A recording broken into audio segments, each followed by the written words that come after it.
زدت مليواني مدو إيجا غيوه نبددو. السلام عليكم ورحمة الله وبركاته. شمار كفوني كم جرتنا فيا سنين جتا أنا كوتي سنو كم جرتنا فيا كيسني الحمد لله رب العالمين. أنا كوتي سنو كم جرتا فيا كيسني الحمد لله سنين جتا ورجعت تاجنو تبجل ترجم تانو عندي كيسنو كم جرتنا كليسا قالوا هذا سنين جدا ور فيديو يقولون نجيفتين نايب بستاني ترتاني عامين سنين جدا سمانو ركون كبوجو جدا يبكيسنو دايو كنافو آمين آمين آمين إسمي جدا هندي كيسنو يا وري قوتو نجيفتي بيكي جدا وري قوتو نجيفتني كرو دوائي منافقو تاني قلتو مول فهدا قرون ترانكي سنرتو جدي مالي قلو في ديوان جبية جدا إنا وانتين سنين جدو أما yaada tokkoon qabadee dhufee jira. Yaada kanaan hundaanii ilaallata na fakkaate. Yaadni kun nama biraa osoo hin taane shamarran ilaallata. Malee nama biraan ilaallatu yaadni qabadee dhufee ammaaf laakiin walumaa galattuu yaadni qabadee dhufee kun nama kamiyyuu ni ilaallata jedhee na amana. Laakiin irra jirtii garuu shamaraaf ergaadha qaba jechuuf keessatti. Asumaanuu yaadni qabadee dhufee maal isinii fakkaata obboleewwan kiyya. Kan inni isiniin jedhu ani shamarri nuti warri biyya baane maaliif of tuffanna? Gaafii tokkoffaa gaafii na ta'e maaliif of tuffanna? Maaliif namni irra hedduu shamarri irra hedduun biyya Arabaa waan deemteef jecha of tuffatti. Sababni hoo maaliif of tuffatta? Wanti of tuffachiise maali? Maaliif biyya baane? Maaliif of tuffanna? Maaliif namaa gaditti ofii ilaalla? لا وان ما فيدي دغونغورو فيتي وسو قواتي دغونغورو سنكيسان اتي بيتي الرارغا كديبتو تي ابدو فينتو فتي مالف اتي وان غودي تو كو دغونغورو تو ارغ اوفو بتي بود جرومو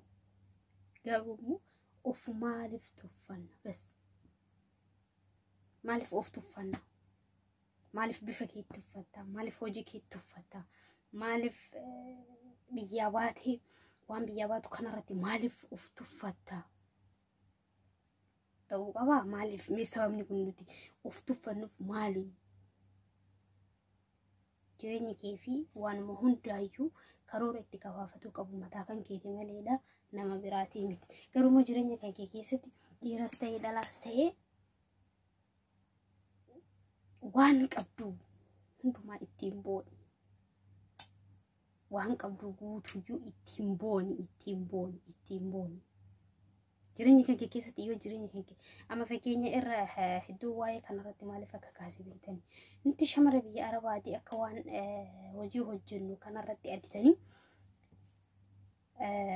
fakkeenya nuti amma akka waan shintibeetii waan hojii mana keessa dalaynu kanarratti maa kan of tuffatu hedduutu jira la abadan of hin tuffatin abadan jireenya kan keessatti ofi hin tuffati of tuffatu odoo hin taane jireenya kan keessatti guutumaan guututti jireenya kan keessatti of tuffatu osoo hin taane qanaa fa jechuu qabda jireenya kan keessatti jireenya kan keessatti maaliif akka of hin tuffatis si jedhe beekta amma nuti oma fedhe illee yoo ta'e warri keessaa warri biyyaa baane gaajirtu walitti himna warri biyyaa baane ati hojii mana keessaa ta'uu kana tuffatte malee hojii mana keessaa kana ta'uu tuffatte malee damoosa akka warra biyyaati fakkeenya hojjetaa mootummaa biyyaati ol nyaatu caalaa kan nyaannu beektaa tana hin dogongori keessaa shamarri biyyaa baate maaliif akka biyyaa baate san kaayoo kan kee kaayeffadhu malee hin dogongoriin tokkoffaa namatti of hin kennin irra guutuu waan isin garsuu qabu maalini namatti of hin kennin guutuu kan kee erga kana garuu shamara akka kiyyaa shamara akka teetii ofiin tuffateen ati xankarraa yoo taate jajjabina yoo qabaatte eenyumaa ol akka jirtu of beeki jireenya kan kee keessatti eenyumaa olu akka jiraachuu dandeettus beeki jajjabina of horii onnee kan kee keessatti jajjabina horadhu maaliif biyya bayyatti of hin hiraarin waan biyyaa waate faatu beeyta wanta biyya nu baase guutuun kenna uni beeyna jechuudha. Garuu immoo jireenya kan keessatti ufin hiraarsin, jireenya kan keessatti sammuu kan ufin jeeqeen. Ani hojii akkana dalagaa jettee hojiin tuffateen sirriidha. Hojiin biyyaan baa kuni baay'inni warri mana keessa dalayni kun hojiin ni ulfaata. Hin ulfaatu fakkaata malee ni ulfaata. Garuu immoo ulfaatu illee malaan dalagachaa seeqachaa irra dabarfachaa maal gochuu qabda? Ati jireenya kan keessan fooyyeffachuu qabda. Jireenya kan keessan fooyyeffachuu qabda. Jireenya mataa kan keessan irra dabarfachuu qabda. Waan fakkeenyaati anama fakkeenyoo fudhadhe. Ji'a kana damuusa eegadha. Hojii kiyya san seerayyoo hin dalayne bakka jirutti sin tuffatama. Waan biyyaa baheefis hin irraanfadha. La garuu immoo mataati hojjechiiftuu santee mataa gadi qabannee buluu waan biraatii miti bara. Wallaallee miti bara. Nuti akkisiisanitti of boonsuu, of dhiibuu, korra'uu hin dandeenya. Garuu akkasii miti. Ati kaayoo qabdaa. Mataan gadi qabattee buluun kee kaayoo waan qabduuf jecha jireenya kan keessi dabartiif itti si guutamtiif irra namni kamiyyuu biyyaa bahuu nuti hundinuu gaafa biyyaa baane waan biraatiif miti ka biyyaa baane mallaqa takkittii qofa biyyaa baane jireenya keenya fooyyeffachuuf biraa biyyaa baane sirriidha. Garuu irra hedduun nama shamara biyya arabaa jedhee gisee nu arrabsu dhugaa isaanitti fakkaate. Ati jajjabina qabaannan ati eenyuma ol akka jiraattu beeki. Ati kaayoo qabaattee taanan mataa kan kee qofa of dande'i kaayoo qabaate taanan eenyuma olittillee akka jiraattu beeki. Fakkeenyaaf sitti himee birrii takka har'a yoo wal arbufatte birriin takka har'a guyyaa takkitti birriin takka birrii meeqa? Yoo hassabde birrii meeqa irra sii dabalamaa deemti jechuudha. Maaliifuu jireenya kan keellee akkasitti irra sii fooyya'aa deemti jechuudha. Ati jireenya kan kee fooyyeffachuuf maal godhuu qabda? Seeqattee malaan itti yaaddee waan daleedu san akkamitti akka daleedu. Ani madaami bira dalaga jedhee giddeetaa mataa kiyya of gadi qabuu qaba. Laa sirriidha. Isii biratti mataa qabachuun dirqama kiyya. Maaliif hojii biyyaa bahee waan ta'eef kaayoof biyyaa bahee waan ta'eef jecha sirriidha. Mataa qaqqabadhee yoo bule isaanis dhumarra maal akkasiin jedhan beektaa? Ati jabduudha, namni kun nama gaariidha siin jedhan ofitti si fudhachaa dhufan. Dalagaa ati daleeddu san itti si fooyyeffachaa dhufan. Si jaalatan haga fedhisillee hojii kan kee irratti hoo si jaalatanillee bakka irra sii darbaas dhufan osoo akka tasaa waa'uusaa harkatti bade jechuudha. Garuu immoo ati yoo waan daleeddu san irratti yoo bakka deemte hundattuu yoo kaayoon qaban akka nama kaayoon qabaanne tokko yoo of gootu ta'e dubbiin rakkisaa. Jireenya kee qabiyyaa waan saniifillee ni irraanfatta jechuudha. Kanaafuu wanni godhuu qabdu maal? Mataa qaqqabattee xankaarraa taatee abbaan fedhee dhalaa biyya arabaa shatti beetii dhiiqqanu jedhanii beeyna hundi keenya yoo wallaallee miti. Wallaallee miti meeqatu nu arrabsa. Nama bar mallaqaaf jecha maaliin fidde shatti beetii arabaa dhiiqqee fiddee nama naan jedhee jira. Ani hin kolfee seeqadhee bira tara. Maaliifuu? An jijjiirama kiyyaaf malee jijjiirama nama biraati biyyaan baane. Ati humna keenya irratti namni arrabsamu hedduudha. Guutuutti osoo walitti himne. Maaliif keessaa dhiirri baay'inaan dhalaa shamar osoo nuti dhugumatti osoo shamarri jajjabina qabaachuu baatte addunyaa kanarra ani hin beeku. Akka arrabaati fi akka jechoota fi inuu hin jiraannu yoo nuti akka dhala shamar biyya arabaa taane. Hin jiraannu akka jechaati hin jiraannu turre. Garuu akkasii miti. Kaayoo qabna. Keessa shamarri kaayoo qabaannan nagaatti zoor jettee ilaalin. Kasi mil'atuuf deemi san maaliif akkasi mil'atu hubadhu. Kasi dubbatu san maaliif akkasii barreessu dubbadhu. Namni tokko jecha takka yoo sii barreesse maaliif akkasii barreesse adda baasi. Namni tokko mishushuu yoo jedhe maaliif nama san xiyyeeffadhu maaliif jedhi hubadhu. Namni tokko haa yoo siin jedhe giddeetaa yoo san haa jetteen deebisniif laa. Namni hundi tokko miti. Kan bofa ta'ee deemu jira ilmi namaa kun jechuudha. Of eeggannoo godhadhu. Jireenya keessatti keessa shamaraaf dabarsaanii jecha kana. Of eeggannoo sirriitti godhadhaa jechuudha.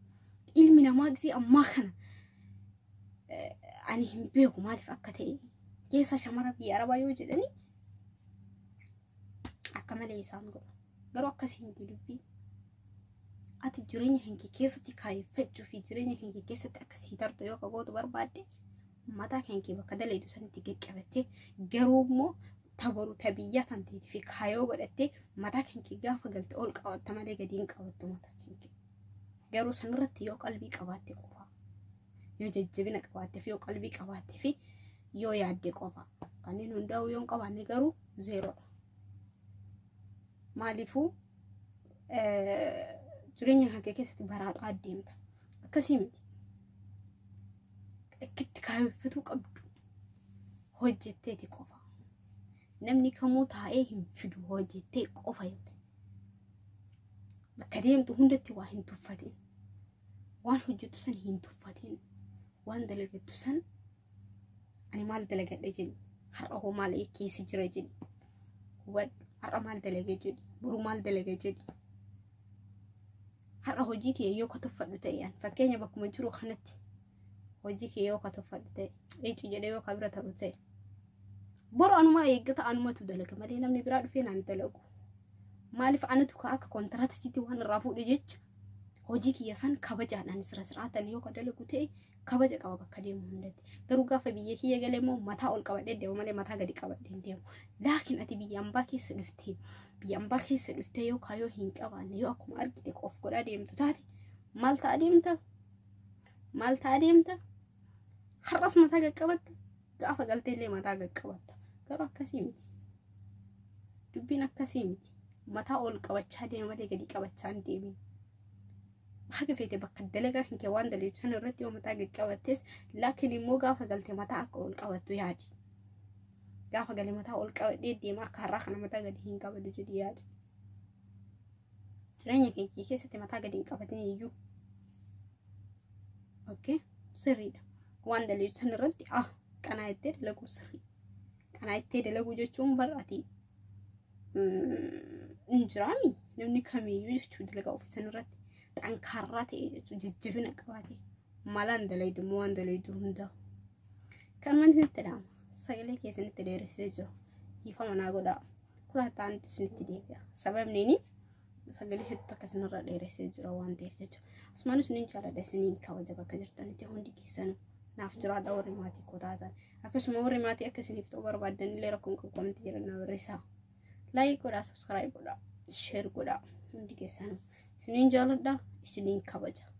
Maaliif namni yoo wal kabajaa deeme bakka deemu hundattuu hin kabajamtaati bakka deemtu hundatti yoo namas kabaje yoo namni illee si kabaje yoo ati ofii kan keeti ati nama kabaje namni illee si kabaja. Kabaja jechuun tun garaagarummaa qabdi adda baafadhu. Kabaja jechuun nama hin tuffatin nama hamtuu itti hin yaadin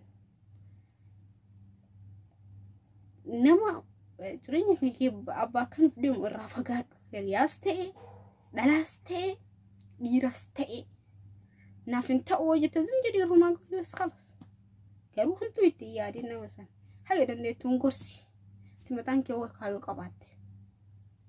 Kasanirraa hafee ilmi namaa jireenya keessatti sirriidha kan wal balleessu jira. Kan waa meeqa kan osuma dalageetu kan jireenya ofii kan ofirraa harkaa balleessu meeqatu jira. Waan biyya beeku kan irraanfatu hedduutu jira.